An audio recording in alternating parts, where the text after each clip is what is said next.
चलो भाई, कल हमने डिस्कस किया था इंटरमीडिएट रिएक्शन, इंटरमीडिएट। मैंने कहा था कभी भी कोई भी केमिकल रिएक्शन होगी तो एक तो होगा रिएक्टेंट, दूसरा होगा रिएजेंट। रिएजेंट ही डिसाइड करेगा कि आपको आगे कैसे जाना है, लेकिन डायरेक्ट प्रोडक्ट नहीं बनेगा। बीच में क्या आएगा? इंटरमीडिएट। 6 तरह के इंटरमीडिएट बताए थे। कौन कौन से? Free radical, carbene, नाइट्रीन, benzene. 6 पढ़ने, 3 हमने पढ़ लिए थे। ठीक है, carbon free radical, carb cation, carb anion. ठीक है, तो आपको स्टेबिलिटी ऑर्डर तो सबका याद ही है ना। तो आगे बढ़ते हैं हम। Stability order of reaction intermediate. तो अगर मैं तुम्हें कहूँ कि सबसे पहले तुम मुझे फ्री रेडिकल का स्टेबिलिटी ऑर्डर बता दो। फ्री रेडिकल 3, 2, 1 और लास्ट में मिथाइल फ्री रेडिकल। ठीक है, ये आपका फ्री रेडिकल स्टेबिलिटी ऑर्डर है। फिर मैं कहूँ कि अच्छा कार्ब कैटायन का बता दो। 3, 2, 1 और मिथाइल। ठीक है, ये आपका मिथाइल कार्ब कैटायन लास्ट में। ठीक है, कार्ब कैटायन का क्या बोलते हैं stability order. Then carbanion का 1, 2, 3 यानी सबसे स्टेबल मिथाइल हो गया। फिर 1, 2, 3। ठीक है, यहाँ तक तो कोई टेंशन ही नहीं है। इनमें से इलेक्ट्रॉन डेफिशिएंट कौन है? दोनों। इनको मैं मान लेती हूँ इलेक्ट्रोफाइल, इलेक्ट्रॉन लविंग स्पीशीज है, और ये न्यूक्लियोफाइल। ठीक है, अब तुम्हें ध्यान रखना है इस स्टेबिलिटी को अचीव करने के लिए कुछ भी करना पड़े। जोल बहुत करते हैं हम, रीअरेंज होना, इधर होना उधर होना, कुछ भी शिफ्टिंग करके हम अपनी स्टेबिलिटी में पहुंच जाएंगे। कैसे भी करना पड़े, हमें यहाँ पहुंचना है। ठीक है, अब ये भी क्लियर है कि अगर डोनेटिंग ग्रुप होगा, अगर ईडीजी होगा ईडीजी होगा तो कार्ब कैटायन और फ्री रेडिकल की स्टेबिलिटी को सपोर्ट करेगा, स्टेबिलिटी बढ़ाएगा। और अगर ईडब्ल्यूजी होगा तो कार्ब एनायन की स्टेबिलिटी को सपोर्ट करेगा। इसमें कोई टेंशन है नहीं। ठीक है, अब आपके पास एक रिएक्शन है, नाम याद है क्या? Friedel craft. फ्रीडल क्राफ्ट में कौन सी एल्काइलेशन है कि एसिटाइलेशन है? आप एल्काइल हैलाइड से रिएक्ट करा रहे हो तो ये आपकी है फ्रीडल क्राफ्ट एल्काइलेशन। ठीक है, अब आपसे कहा गया कि रिएक्शन तो सिंपल ही है। रिएक्शन तो आपको देख के ही पता चल रहा है कि आपको क्या करना है। यहाँ हाइड्रोजन हाइलाइट कर लेती हूँ, ये H गया, ये Cl गया, आंसर CH3। बेंजीन पे CH3 को क्या बोलते हैं? ठीक है, अब ये कह रहा है आप तो मैकेनिज्म बताओ ये क्यों लिया है। AlCl3 किस खुशी में लिया है? इसके बिना आप कहोगे होगी नहीं। लुईस एसिड, AlCl3 क्या है? Lewis acid. अब मुझे एक चीज़ बताओ, Lewis acid central atom Al और बाकी 3 Cl। ठीक है, अब एक Al 3 बॉन्ड बना रहा है, इलेक्ट्रॉन कितने हो गए? 6। मतलब मुझे लग रहा है कहीं ना कहीं इलेक्ट्रॉन डेफिशिएंट है। ठीक है, और ये सोचेगा कि कहीं से भी अपना ऑक्टेट पूरा कर लूँ, है ना। इसलिए ये मिथाइल क्लोराइड को पोलराइज करेगा। पोलराइज भी क्या करेगा? इसका हेट्रोलिटिक फ्यूजन करवा देगा। कंडीशन चाहिए, इनमें लड़ाई क्यों करवानी है ना। तो कंडीशन ये है, ये आ गया तो Cl कहेगा मेरे को तो इसको जाके लोन पर अपना डोनेट करना है, इसका ऑक्टेट पूरा कराना है। तुम दोबारा देख लो। ठीक है, तो हम कहेंगे अच्छा भाई मिथाइल कार्ब कैटायन बन गया और साथ में क्या बन गया? AlCl4-। ये क्यों बना दोगे? ठीक है ना, ये पहले से परेशान था, अब ये Cl- आके कोऑर्डिनेट बॉन्ड बना लेगा। अगर मैं AlCl4- की बात करूँ तो ये कुछ ऐसा है। AlCl3 तो है ना, एक Cl- पहुंच गया, इसको लोन पेयर डोनेट कर, इसका ऑक्टेट पूरा है। ठीक है, और ये अपना ऑक्टेट पूरा करने के चक्कर में आपको कार्ब कैटायन दे देते। कार्ब कैटायन आपका इलेक्ट्रोफाइल है और बेंजीन ऑलरेडी स्टेबल है ड्यू टू रेजोनेंस, है ना। और बेंजीन में तुम्हें पता है पाई बॉन्ड घूम रहे, है ना। बेंजीन में रेजोनेंस है, पाई इलेक्ट्रॉन है, ये घूम। ठीक है, अब पूरा तुम्हें मैकेनिज्म नहीं लिख रही, मान लो मैंने ऐसा कुछ लिखा, ये H इसके पास पहुंच गया मिथाइल, है ना, और इसको दिख रहे इसके अंदर घूमते हुए इलेक्ट्रॉन। ठीक है, अब ये मिथाइल आया तो बेंजीन एक बार तो सोचेगा इसकी मदद कर दूँ, इस बॉन्ड को यहाँ शिफ्ट कर दूँ। तो देखो ये नेगेटिव, ये वाली साइड क्या होगी? पॉजिटिव। तो पता जहाँ तीर आएगा वो माइनस, टेल आएगी वो प्लस। ठीक है, तो ये तीर आया माइनस, यहाँ पे हम मिथाइल कनेक्ट कर देते हैं। ठीक है, तो हम कहेंगे देखो ये कुछ ऐसा बनता हुआ दिख रहा है ना। ये बॉन्ड इधर शिफ्ट हो गया, ये इधर शिफ्ट हो गया, ये H हो गया, ये CH3 हो गया, और यहाँ क्या आ गया? प्लस। ठीक है, अब आप चाहो तो इसके अंदर भी रेजोनेंस दिखा सकते हो। इस बॉन्ड को शिफ्ट कर दो, इस बॉन्ड को शिफ्ट कर दो, इसको बोलते हैं व्हील एंड इंटरमीडिएट। क्या बोलोगे? Wheel and intermediate. और मेरा तो यहाँ काम है सिर्फ मैकेनिज्म इसको आइडेंटिफाई कराना कि भाई देखो इस मैकेनिज्म में अटैकिंग स्पीशीज इलेक्ट्रोफाइल है और वो इलेक्ट्रोफाइल CH3+ है। AlCl3 ने CH3+ को बनाया है या बनने में हेल्प करा है। कैसे करा है? तो ये लुइस एसिड है। क्यों ही लुइस एसिड चाहिए? क्योंकि इलेक्ट्रोफाइल मुझे जनरेट कराना था, इसलिए। ठीक है, अब मुझे पता है कि वापस बेंजीन तो बनाना पड़ेगा क्योंकि अंदर एरोमेटिसिटी मेंटेन रहेगी तभी कंपाउंड स्टेबल होगा। तो इस चक्कर में मैं क्या करूँ? हाइड्रोजन को भगाना पड़ेगा, है ना। अब तुम सोचो हाइड्रोजन कैसे भागेगा? तो अगर ये बॉन्ड वापस यहाँ स्प्लिट कर दूँ तो ये नेगेटिव ये पॉजिटिव क्या हो गया? Double bond. H+ को बाहर निकाल देते हैं। तो हम कहेंगे ठीक है चलो H+ को बाहर निकालो। ओके, अब आप वापस देखो सारे डबल बॉन्ड मेंटेन हो गए, है ना। E डबल H गया और ये CH3। अब वो H+ वापस माइनस वाले को पकड़ लेगा, है ना। तो लास्ट में अगर आप देखो तो यहाँ लिख रही हूँ मैं, जैसे H+ आया, AlCl4- आया, तो ये लोग वापस क्या बना लेंगे? AlCl3 और HCl। ठीक है, तो देखो सिंपल अगर हम देखें तो दूर से तो ऐसा लगता है कि ये HCl के साथ चला गया HCl, पर एक्चुअल में ये H कभी Cl के पास गया ही नहीं था।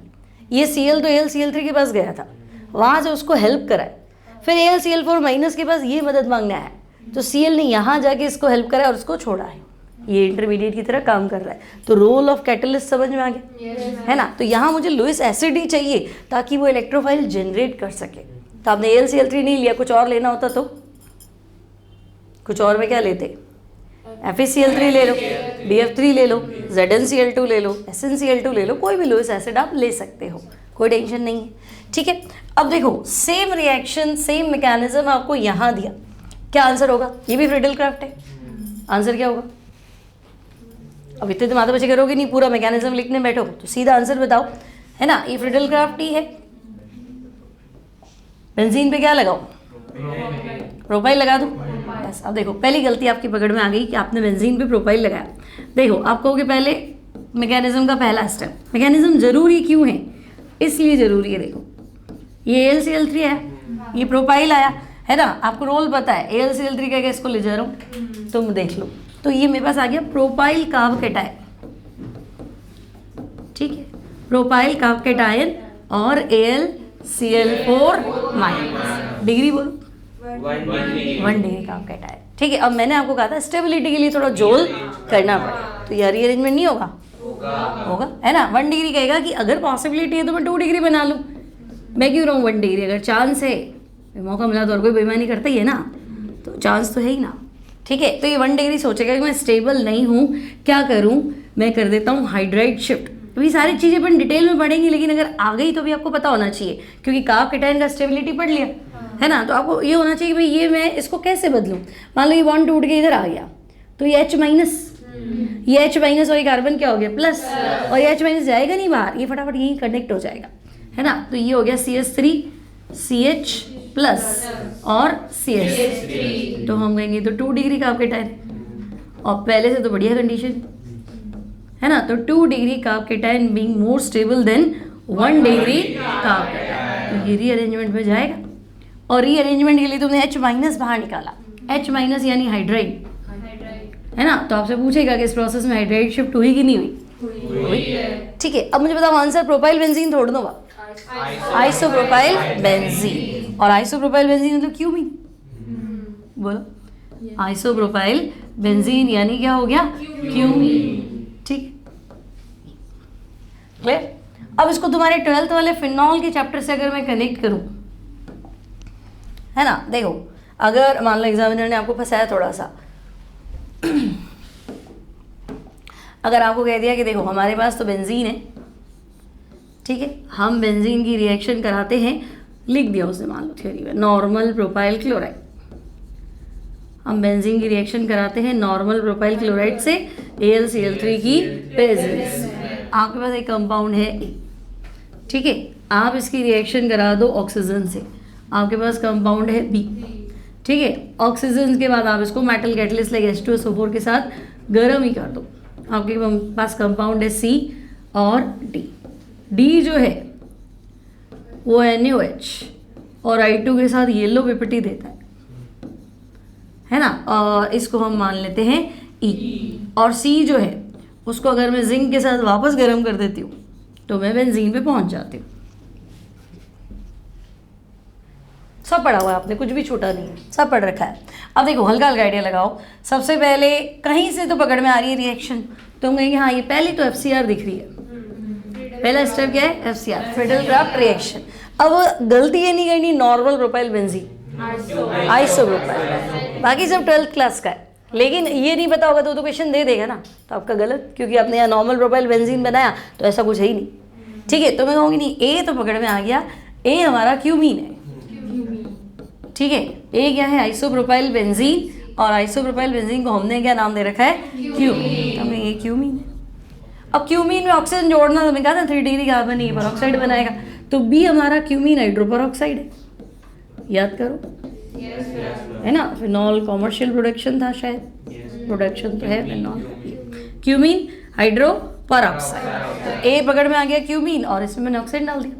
अब कुछ है ही नहीं, H2SO4 के साथ गर्म करूँ, इसको गर्म करूँ तो क्या ही बन सकता है? फिनॉल और एसीटोन। हाँ गुड, फिनॉल और एसीटोन। देखो ये OH और ये कंपाउंड अलग करो, ये एसीटोन और ये फिनॉल। और मुझे कैसे पता फिनॉल है? तो देखो अगर मैं फिनॉल को जिंक के साथ गर्म करूं, है ना, इसको गर्म करूं तो वापस बेंजीन आ रहा है, तो ऑब्वियस। ठीक है, और एसीटोन, ये लो एसीटोन, NaOH और I2 हेलो फॉर्म, है ना, आयोडो फॉर्म, और आयोडो फॉर्म का कलर आपको पता ही है ना, तो येलो कलर में आपको मिलेगा आयोडो फॉर्म। ऐसे आपको लिंक करना है, क्लियर, कि ये क्लास 11 से उठाया हाइड्रोकार्बन फ्रिडल क्राफ्ट, ये क्लास 12 में फिनॉल वाले चैप्टर से उठाया 2 रिएक्शन, फिर ये एल्डिहाइड कीटोन में से उठाया, ये फिनॉल प्रिपरेशन या फिनॉल की प्रॉपर्टीज़ में से, तो वो घूम घूम के कहीं पे भी आ जाएगा। तो सारी रिएक्शन दिमाग में होनी चाहिए, तो आप कहीं ना कहीं पहुंच ही जाओगे। क्लियर? तो देखो अगर पहली नहीं आती तो अटक जाते, और पहली बन गई तो सब। अब मान लो पहली नहीं भी आती, फिर भी सोचना था कि ऑक्सीजन के साथ तो गिनी चुनी रिएक्शन है, एक ग्रिग्नार्ड रिएजेंट वाली है और एक आपके पास ये है ना। और कहीं ना कहीं मुझे लग रहा है कि बेंजीन बन रहा है, किसको जिंक के साथ गर्म करूँ कि बेंजीन बने? तो ऑब्वियस है फिनॉल। तो फिनॉल मेरा इस कंपाउंड से आया है, इस कंपाउंड में ऑक्सीजन होना चाहिए, ऐसे थोड़ा और दिमाग लगाना पड़ेगा। ठीक है, क्लियर? तो ये था आपका फ्री रेडिकल का स्टेबिलिटी ऑर्डर और उन पे बनने वाले क्वेश्चन। अब मैंने आपको 2 बॉन्ड फिजन बताए थे, एक होमोलेटिक और दूसरा हाइड्रोलिटिक। किसको तोड़ने में ज़्यादा एनर्जी चाहिए? होमो भी ब्रेक करना है, म्यूचुअल अंडरस्टैंडिंग, हाइड्रो में प्लस माइनस होगा, तो किस में अपने एफर्ट्स ज़्यादा लग जाएंगे? हाइड्रोलाइटिक में। क्यों? अनइक्वल डिस्ट्रीब्यूशन है, उधर इक्वल है, लेकिन आप सोचोगे कि भाई हाइड्रोलाइटिक में पोलैरिटी है, एक हिस्सा पॉजिटिव है एक हिस्सा नेगेटिव है ना, तो पोलैरिटी क्या? स्टेबिलिटी है। आपको उसको प्लस और माइनस के फॉर्म में तोड़ना है, तो आपको गर्म करना पड़ेगा। आप ऐसे ही देख लो कि जब आपने होमोलिटिक पढ़ा था, आपने कहा सनलाइट, तो सनलाइट तो कम हुई ना एनर्जी, तो गर्म करो, और एक सनलाइट दे दो तो ज़्यादा एनर्जी का है, गर्म करना। सनलाइट में एनर्जी कम है, लेकिन सनलाइट में हमने लिखा था होमोलिटिक बॉन्ड फिजन हो जाता है। ठीक है, तो आपको बताना है कि ज़्यादा एनर्जी हमारी खर्च होगी कहाँ पे? Hydrolytic bond fission. ठीक है, आपको जवाब देना है हाइड्रोलिटिक बॉन्ड फिजन उन कंपाउंड में होगा जिनमें बॉन्ड कौन सा है? Polar covalent. कोवेलेंट तो है, लेकिन कौन सा? Polar covalent. अब पोलर कोवेलेंट में क्या होता है? प्लस और माइनस के बीच में स्ट्रॉन्ग अट्रैक्शन, इसलिए आपको हाई एनर्जी प्रोवाइड करनी पड़ेगी, कोई दिक्कत नहीं। अब मान लो आपको ये क्वेश्चन मिल गया, हेलो एल्केन से रिलेटेड है, आपको पूछा है reaction, rate of reaction with AgNO3, इन सबको AgNO3 से रिएक्ट कर दो और आप बताओ स्पीड किस में ज़्यादा रहेगी, है ना। इन सबको आपको AgNO3 से रिएक्ट करना है। ये कंपाउंड है आपके पास,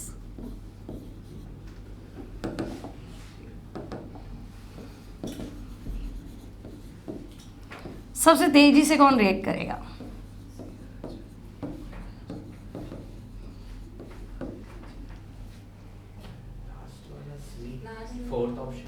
फोर्थ CH3+, है ना। देखो भाई AgNO3, मुझे इतना तो पता है कि Ag+ को Cl- देना ही पड़ेगा, बाकी हो सकता है इसे कुछ मिलाया नहीं मिलाया, मुझे कुछ नहीं सोचना, मुझे ये देखना है कि भाई इस Ag+ को Cl को देना पड़ेगा, Cl- चला जाएगा, और Cl- गया तो पीछे कार्बन अकेला रहता है जिसके पास 3 मिथाइल ग्रुप है ना।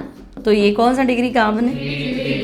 कार्ब कैटायन, है ना। तो अगर ये Cl माइनस दे देगा तो इसके फर्क नहीं पड़ता, एक बार के लिए तो रुके और वो छोड़ेगा ही नहीं, है ना। एक कहेगा अरे भाई तू चला जाएगा तो मैं कैसे रहूँगा, मेरा क्या ही होगा, है ना। तो ये बनेगा ही नहीं, जाने ही नहीं देगा, तो जाने ही नहीं देगा तो रिएक्शन कैसे हुई, तो वो तो लीस्ट रिएक्टिव है ना। और ये कहेगा एक बार जा कोई दिक्कत नहीं है ना, तो एक बार तो रुक जाएगा। तो ये स्टेबल कार्बोकेटायन है, तो आप कहोगे 3 डिग्री कार्बोकेटायन क्या है, स्टेबल। अब देखो बच्चों का प्रॉब्लम क्या है, उनको लगता है स्टेबिलिटी और रिएक्टिविटी तो इन्वर्स होती है ना, जो स्टेबल है वो रिएक्टिव कैसे है और जो रिएक्टिव है वो स्टेबल कैसे है। लेकिन हम एक ही एलिमेंट की बात थोड़ी ना कर रहे हैं, एक स्पीशीज की बात थोड़ी ना कर रहे हैं। मैं स्टेबिलिटी तो कार्बोकेटायन की बता रही हूँ और रिएक्टिविटी में हैलाइड की पूछ रही हूँ, हेलो एल्केन की पूछ रही हूँ, है ना। तो ये रिएक्शन करेगा तभी तो स्टेबल बनाएगा, और ये स्टेबल है तभी तो ये रिएक्शन करेगा। इसमें कहाँ से हिम्मत आएगी इसको भगा दूँ, है ना। तो इसको पता है कि अगर ये चला भी जाएगा तो जो बनेगा वो ठीक ठाक है, वो रह जाएगा, उसको किसी की ज़रूरत थोड़ी देर के लिए तो नहीं, और वो तो जाने ही नहीं देगा भाई तू कहाँ जा रहा है ना। मिथाइल कार्बोकेटायन क्या है, लीस्ट स्टेबल, तो वो जाने ही नहीं देगा, नहीं आपको तो नहीं जाना। तो वो जो बन रहा है वो अनस्टेबल है ना, और उस अनस्टेबल को नहीं बनना चाहिए, तो पर उसको रिएक्शन नहीं करना चाहिए। वो अनस्टेबल है, वो हाईली रिएक्टिव है, वो बात सही है, लेकिन उसको बनाएं कैसे, बनाने वाला तो वो है ना, तो वो टूट के और अनस्टेबल चीज़ बनाएगा ही क्यों, बात समझ में आ रही है। ठीक है, तो मिक्स मत करना। तो हम कहेंगे ये Cl माइनस को भेज देगा क्योंकि कहीं ना कहीं AgCl का वाइट पीपीटी दिख रहा है ना। तो ये मोस्ट रिएक्टिव है। तो जैसे क्या पूछा, रेट ऑफ रिएक्शन, तो ये आपको 3 डिग्री कार्बोकेटायन देगा, तो इसका कार्बोकेटायन कौन सा डिग्री हो गया, 2 डिग्री, और यहाँ है तो 1 डिग्री, और फिर क्या हो गया, मिथाइल। इतनी बात क्लियर है, ठीक है। नेक्स्ट देखो, स्टेबिलिटी ऑर्डर। कार्बन डॉट से क्या समझ रहे हो, कार्बन डॉट मतलब फ्री रेडिकल, फ्री रेडिकल मतलब इसको सपोर्टिंग ग्रुप चाहिए, EDG, इलेक्ट्रॉन डोनेटिंग ग्रुप इसका सपोर्टिंग ग्रुप है। तो देखो यहाँ हाइड्रोजन है, यहाँ D है, वहाँ T है, मतलब हाइड्रोजन, प्रोटियम, ड्यूटेरियम और ट्रिटियम।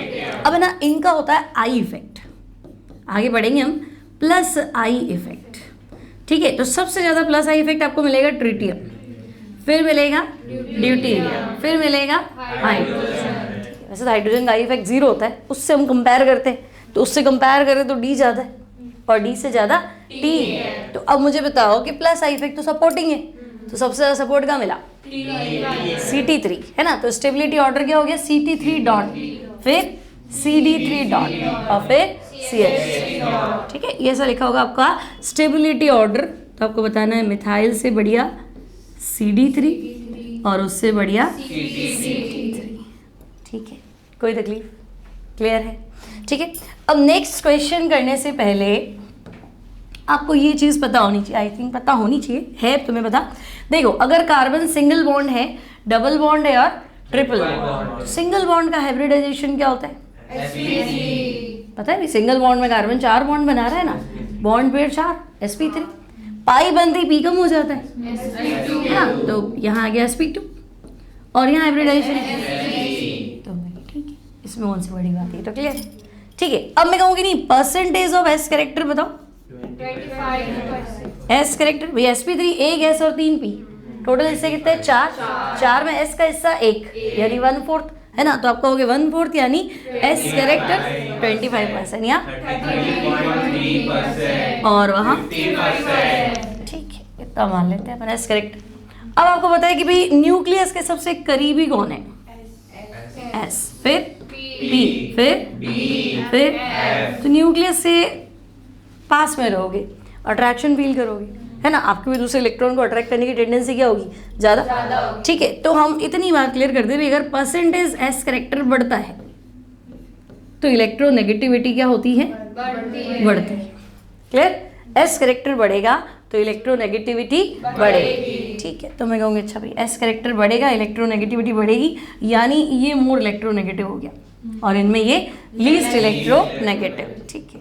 तो single bonded carbon is less electronegative और triple bonded carbon is more electronegative, ये आपका बीच, ठीक है। अब इनकी इलेक्ट्रोनेगेटिविटी याद है, पढ़ा रखी, हाँ, 1.75 और 2.5, है ना। मैंने आपको कहा था 2.5, 2.25, 3.25, ठीक है। 2.5 मतलब 2.5, 2.25 मतलब 2.75 और 3.25 मतलब 3.25। तो अब मुझे बताओ कि इसकी इलेक्ट्रोनेगेटिविटी 3.25, इसकी 2.5, सॉरी 2.25 क्या होता है 2.75, है ना।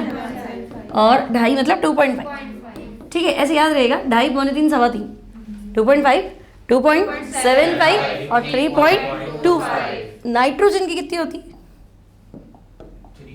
3। इलेक्ट्रोनेगेटिविटी ऑफ नाइट्रोजन 3, जबकि ट्रिपल बॉन्डेड कार्बन की इलेक्ट्रोनेगेटिविटी 3.5। तो अगर तुमसे पूछे कि ट्रिपल बॉन्डेड कार्बन और नाइट्रोजन ज़्यादा इलेक्ट्रोनेगेटिव कौन है? Triple bonded carbon. ध्यान, क्वेश्चन फंसेगा आपका कि आपको क्लियर होना चाहिए। अच्छा, ट्रिपल बॉन्डेड कार्बन है ना, तो नाइट्रोजन से तो तेज पड़ेगा, जबकि नाइट्रोजन आपका थर्ड हाईएस्ट था। फोन कल पढ़ते हैं ना, हाईएस्ट F 4, फिर O 3.5, है ना। नाइट्रोजन क्लोरीन लगभग बराबर 3, लेकिन आप कहाँ पहुंच रहे हो? 3.25। तो nitrogen triple bonded carbon is more electronegative than nitrogen as well as chlorine, उनसे तो ये तेज पड़ेगा, ठीक है। तो ये थोड़ा ध्यान रखना। यूँ नहीं बस सोचा भाई कार्बन की इलेक्ट्रोनेगेटिविटी तो 2.2 है तो चल जाएगा, नहीं, ट्रिपल बॉन्डेड वाला ज़्यादा इलेक्ट्रोनेगेटिव है, फिर डबल और फिर सिंगल। इतनी बात क्लियर है, ठीक है। अब दो क्वेश्चन इस पॉइंट पे बेस्ड है। देखो, स्टेबिलिटी ऑर्डर पता नहीं,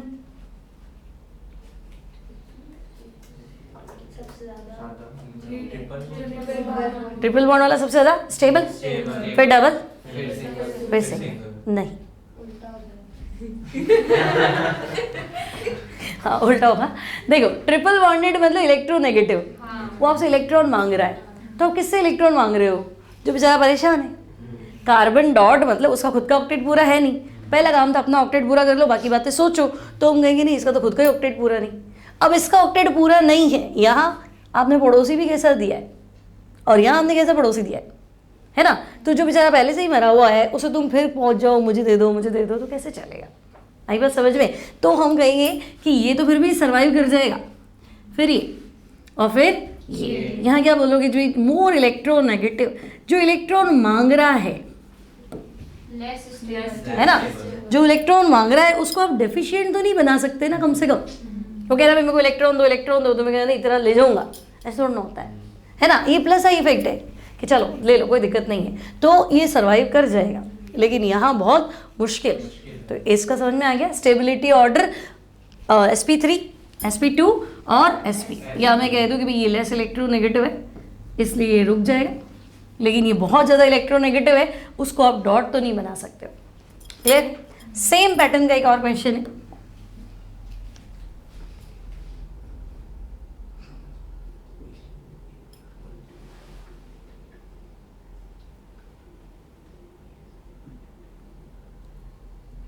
सबसे ज्यादा वो उसमें रेजोनेंस है।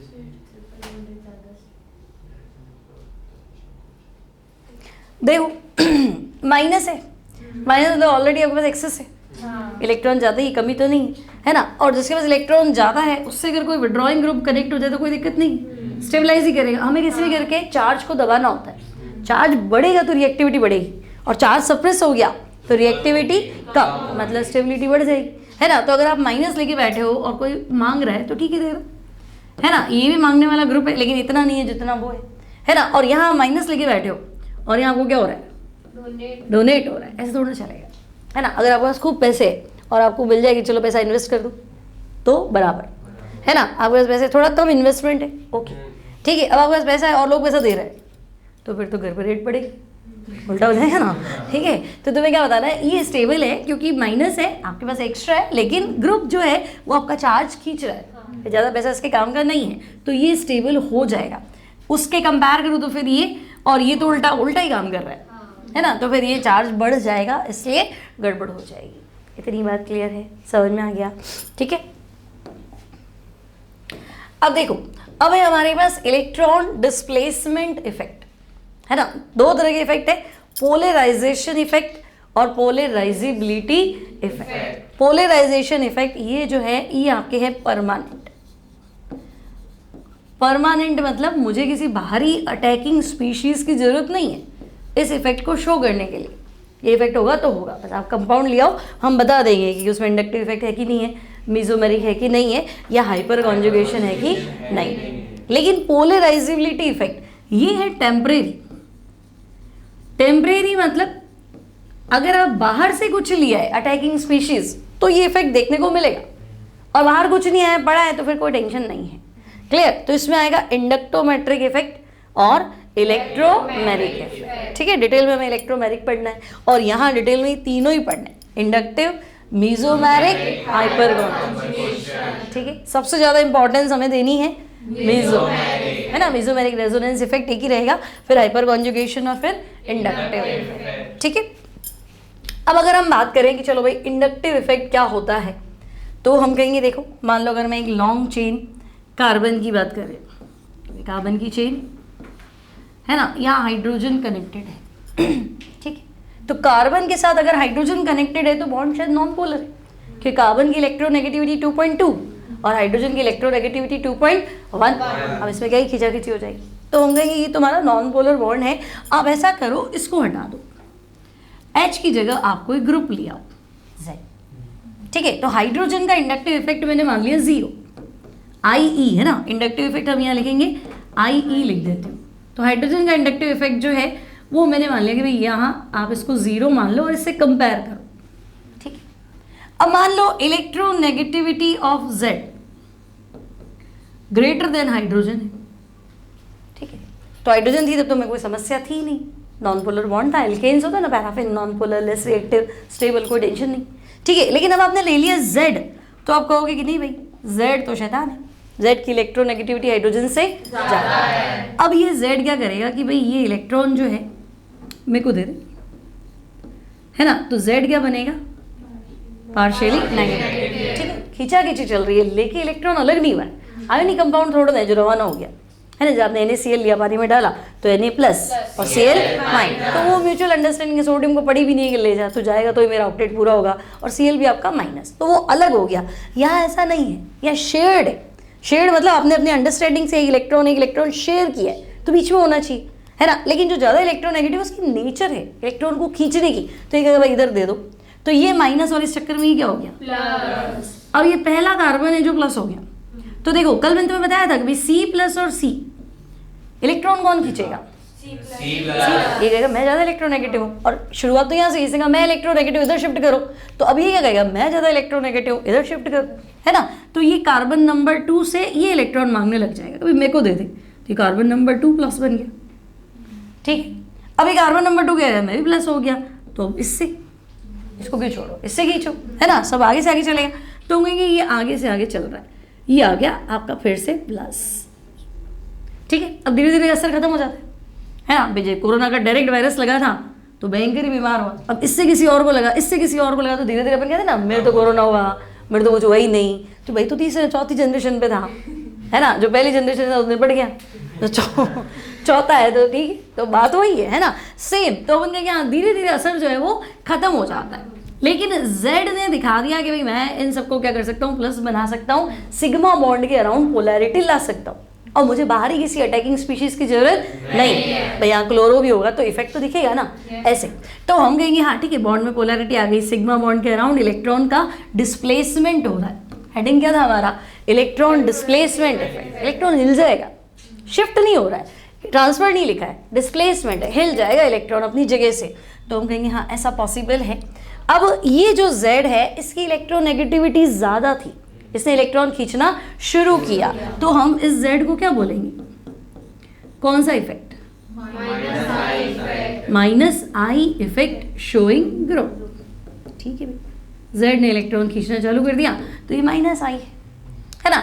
अब हम जरूर थोड़ा हर बार शैतान आदमी को ही लाया, सीधे आदमी को लिया है ना, Z में लिया ही, लेकिन इस बार इलेक्ट्रोनेगेटिविटी ऑफ Z वो हाइड्रोजन से भी कम